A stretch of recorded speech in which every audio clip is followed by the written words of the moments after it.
Я знаю, жизнь несправедлива. Я справедливость не ищу, и к жизни буду терпелива. За все ее заранее прощу.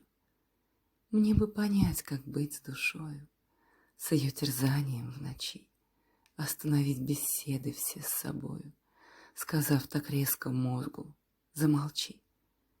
В момент, отбросив эти мысли, почувствовать свободу вдруг и, ощутив дыхание, как мы с ним слились в один вселенский звук.